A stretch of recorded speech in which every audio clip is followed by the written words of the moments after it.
بسم اللہ الرحمن الرحیم معلم الانشاء حصہ اول میں آج جو ہماری کلاس ہے اس میں گزشتہ کلاس میں ہم تمرین نمبر 28 حل کر چکے تھے۔ مضاف الیہ کا بیان مسلسل چل رہا تھا۔ اب یہ ہمارا سبق مضاف الیہ مکمل ہو گیا ہے اور جو نیا سبق ہے وہ ہے الدرس السادس مرکب تام۔ الدرس معنی سبق، السادس معنی چھٹا سبق، جس سبق کا نام ہے مرکب تام۔ تو مرکب تام کی تعریف صفحہ 6 میں گزر چکی ہے۔ صفحہ 6 میں ہم نے پڑھا تھا کہ یعنی مرکب تو کہتے ہیں دو یا دو سے زیادہ سے بننے والا جملہ، اور تام کہتے ہیں جس سے مرکب تام ایسے مرکب کو کہتے ہیں جس سے کوئی پوری بات سمجھی جائے، یعنی اس سے کوئی خبر، کوئی حکم یا کوئی خواہش معلوم ہو۔ جیسے البستان جمیل، باغ خوبصورت ہے۔ یلعب الولد، لڑکا کھیلتا ہے۔ نظف ثیابک، اپنے کپڑے صاف کرو۔ قم یا سعید، کھڑے ہو اے سعید۔ اجلس، بیٹھ۔ یعنی مرکب تام آسان الفاظ میں ہم کہہ سکتے ہیں ایسا مرکب، ایسا جملہ جس کو سن کر بات مکمل ہو جائے، تام ہو جائے، کچھ بات سمجھ میں آئے۔ اس کو جملہ مفیدہ اور کلام بھی کہتے ہیں۔ مرکب تام کے دو نام اور ہیں، ایک نام جملہ مفیدہ ہے اور دوسرا نام کلام ہے۔ جملہ مفیدہ کا اگر پہلا جز اسم ہو تو جملہ اسمیہ کہلاتا ہے، اور اگر پہلا جز فعل ہو تو جملہ فعلیہ کہلاتا ہے۔ مثالیں حسب ذیل ہیں۔ یعنی اب جو جملہ مفیدہ ہوگا، یعنی جملہ مفیدہ ہم پڑھ چکے ہیں ایسا جملہ جس کو سن کر کچھ فائدہ ہو، پوری بات جس سے سمجھ میں آئے، تو یا تو وہ اسم سے شروع ہوگا تو وہ جملہ اسمیہ کہلائے گا، اور اگر فعل سے شروع ہوگا تو وہ جملہ فعلیہ کہلائے گا۔ جیسے دیکھیے جملہ اسمیہ، جیسے الولد قائم، لڑکا کھڑا ہے۔ الولد اسم ہے کیونکہ الف لام لگا ہے، لڑکا کھڑا ہے۔ پھر یا الولد یقوم، الولد یہ بھی اسم ہے، الف لام ہے، اسم سے شروع ہو رہا ہے، لڑکا کھڑا ہوتا ہے۔ فاطمۃ جالسۃ، فاطمہ بیٹھی ہے۔ یا فاطمۃ تجلس، فاطمہ بیٹھتی ہے۔ اس میں فاطمہ نام ہے، مؤنث ہے لیکن نام ہے، اس لیے یہ سب جملہ اسمیہ ہے کیونکہ ان کا پہلا جز اسم ہے۔ یہ بھی اسم ہے، یہ بھی اسم ہے، یہ بھی اسم ہے، یہ بھی اسم ہے۔ جملہ فعلیہ جیسے قام الولد، یہ زبر غلط لگا ہے، لڑکا کھڑا ہے، الولد ہے، یہ لڑکا کھڑا ہے۔ ایسے یقوم الولد، لڑکا کھڑا ہوتا ہے۔ تو دیکھیے یہ سب جملہ فعلیہ ہے کیونکہ ان کا پہلا جز فعل ہے۔ قامہ یہ فعل ماضی ہے اور یقوم یہ فعل مضارع ہے۔ تو جب فعل سے شروعات ہو تو وہ جملہ فعلیہ کہلائے گا، اور اگر اسم سے شروعات ہوگی تو وہ جملہ اسمیہ کہلائے گا۔ کہہ رہے ہیں جملہ فعلیہ کا بیان درس نمبر 7 میں آئے گا۔ یہ جملہ اسمیہ کا بیان اس سبق میں کریں گے۔ الدرس السابع میں جملہ فعلیہ کا بیان کریں گے۔ جملہ اسمیہ مبتدا اور خبر کہلاتا ہے، اس کو مبتدا خبر بھی کہتے ہیں۔ جملہ اسمیہ کا دوسرا نام مبتدا خبر، اس کے پہلے جز کو مبتدا اور دوسرے کو خبر کہتے ہیں۔ الولد قائم میں الولد مبتدا اور قائم خبر ہے، اور اسی طرح الولد یقوم میں الولد مبتدا اور یقوم اس کی خبر ہے۔ اب تھوڑی سی بات بتانا ہے جی، الولد یقوم دی مثال اس میں ایک بنایا چھوٹا سا، یہ بتانا ہے کہ نمبر 1 الولد یقوم میں یقوم کا فاعل، الولد یقوم کا فاعل نہیں ہے۔ یہاں پر یہ نہیں سوچا کہ الولد یقوم کا فاعل ہے، کیونکہ عربی میں فاعل فعل سے پہلے نہیں آتا۔ عربی میں فعل کے بعد فاعل آتا، فعل سے پہلے نہیں آتا، بلکہ ہمیشہ فعل کے بعد ہی آتا ہے۔ اس لیے یہاں یقوم کا فاعل خود اس کی ضمیر ہوگی۔ یقوم کے اندر ایک ہوا کی ضمیر ہے، وہ یقوم کا فاعل ہے جو الولد کی طرف لوٹتی ہے، اور الولد کو مبتدا کہا جائے گا۔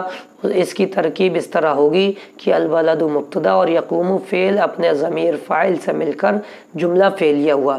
یعنی یقوم فعل ہے، اس کے اندر ایک ضمیر ہوا، وہ اس کا فاعل ہے اور جملہ فعلیہ ہو گیا، اور جملہ فعلیہ ہو کر پھر الولد مبتدا تھی، اس کی مبتدا کی خبر ہوا۔ اسے اچھی طرح ذہن نشین کر لینا چاہیے۔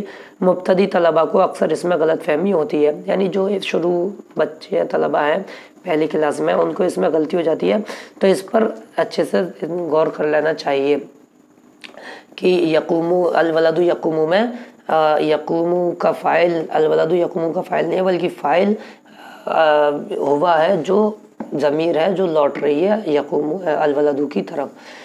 نمبر 1، مبتدا عموماً معرفہ اور خبر عموماً نکرہ ہوا کرتی ہے، یعنی مبتدا خبر جو ہوگا جملہ اسمیہ میں اس میں عام طور سے مبتدا معرفہ ہوگا اور خبر عام طور سے نکرہ ہوگی، بخلاف موصوف صفت کے اس میں دونوں جز معرفہ یا دونوں جز نکرہ ہوا کرتی ہے۔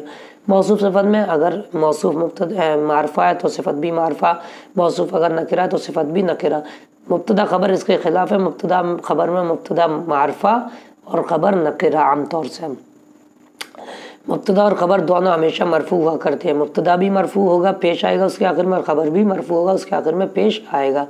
واحد، تثنیہ، جمع اور تذکیر اور تانیث میں صفت ہی کی طرح خبر بھی اپنے پہلے جز مبتدا کے مطابق ہوا کرتی ہے، یعنی واحد اگر مبتدا واحد ہے تو خبر بھی اس کی واحد ہوگی، مبتدا اگر تثنیہ ہے تو خبر بھی تثنیہ ہوگی، مبتدا اگر جمع ہے تو خبر بھی جمع ہوگی، مبتدا اگر مذکر ہے تو خبر بھی مذکر ہوگی، اور مبتدا اگر مؤنث ہے تو خبر بھی مؤنث ہوگی، جیسے موصوف صفت میں ہوتا تھا۔ اس کو تمرین جب حل کریں گے تب مثالوں میں سمجھ میں آ جائے گا۔ ابھی اس کو یاد کر لیں کہ مبتدا خبر میں واحد، تثنیہ، جمع اور مذکر مؤنث میں مطابقت ہوتی ہے، البتہ معرفہ نکرہ میں مطابقت نہیں ہوتی، موصوف صفت میں معرفہ نکرہ میں بھی مطابقت ہوتی ہے۔ ایسا ہی جب کہ مبتدا کسی غیر عاقل کی جمع ہو تو خبر صفت ہی کی طرح عام طور سے واحد مؤنث لائی جاتی ہے، اور کبھی جمع مؤنث بھی، جیسے الاقلام ثمینۃ، قلم کی جمع اقلام، غیر عاقل ہے قلم میں عقل نہیں ہوتی ہے تو اس کی جو خبر لے کر آئیں گے وہ صفت کی طرح واحد مؤنث لے آئیں گے ثمینۃ، تو یہ قلم قیمتی ہے، اور جمع بھی لا سکتے ہیں الاقلام ثمینۃ، الاقلام ثمینۃ یہ جمع ہے، قلم قیمتی ہے۔ یہ یہاں پر دیکھیے سب سے اوپر مبتدا عموماً معرفہ ایک دو آیت ہوا اسی کو بتا رہے ہیں۔ اس عموم کے برعکس مبتدا کبھی نکرہ بھی ہوتا ہے، مگر اس کے لیے شرط یہ ہے کہ اس سے پہلے کوئی حرف نفی ہو، جیسے ما احد حاضر، تو احد مبتدا ہے لیکن یہ نکرہ ہے، کیوں؟ کیونکہ اس سے پہلے حرف نفی ہے، تو جب بھی مبتدا سے پہلے حرف نفی آ جائے گا تو اس کی تو مبتدا نکرہ ہو جائے گا۔ ایسے ہی اس سے پہلے کوئی حرف استفہام ہو، الکریم یبخل بمالہ، کریم مبتدا ہے تو یہاں پر دیکھیے نکرہ آیا، کیوں؟ کیونکہ اس سے پہلے حرف استفہام حل ہے، حل کے معنی کیا۔ اسی طرح سے یا وہ کسی نکرہ کی طرف مضاف ہو، جیسے تاجرو ثوب مسلم، تو تاجرو نکرہ ہے کیونکہ نکرہ کی طرف یہ مضاف ہے، نکرہ کی طرف مضاف ہوگا تو مبتدا بھی نکرہ ہوگا۔ اور یہ دیکھیے ہو گیا کپڑے کا تاجر مسلمان ہے۔ اسی طرح سے یا موصوف ہو، جیسے وردۃ حمراء تتفتح، تو یہ دیکھیے موصوف ہے وردۃ، اس کی صفت حمراء تو یہ بھی نکرہ ہے، مبتدا ہے، موصوف صفت ہو کر یہ اس کی خبر ہے۔ یا مجرور ہو، جیسے فی کا شجاعۃ، کا یہاں پر مبتدا ہے لیکن فی حرف جر کی وجہ سے یہ مجرور ہے اس لیے یہ نکرہ ہے۔ اسی یا حرف کی صورت میں خبر مقدم ہو، جیسے عندی حسان، حسان یہ مبتدا ہے، عندی یہ خبر ہے، لیکن چونکہ حرف ہے عندہ اس لیے یہ اور مقدم ہے، خبر مقدم ہے تو اس لیے یہ مبتدا نکرہ ہے۔ اسی طرح خبر بھی کبھی معرفہ آتی ہے اور اس کی شرط یہ ہے کہ خبر کسی موصوف کی صفت نہ بنتی ہو، جیسے انا یوسف، تو یہ کسی موصوف کی صفت نہیں بنے گی، یوسف خود موصوف بنے گا، اس میں ذات ہے تو یہ یہاں پر خبر ہے میں یوسف ہوں۔ یا جب کہ مبتدا اور خبر کے درمیان ضمیر فصل لایا جائے، جیسے الولد هو القائم، لڑکا ہی کھڑا ہے، تو القائم خبر ہے لیکن معرفہ ہے، کیوں؟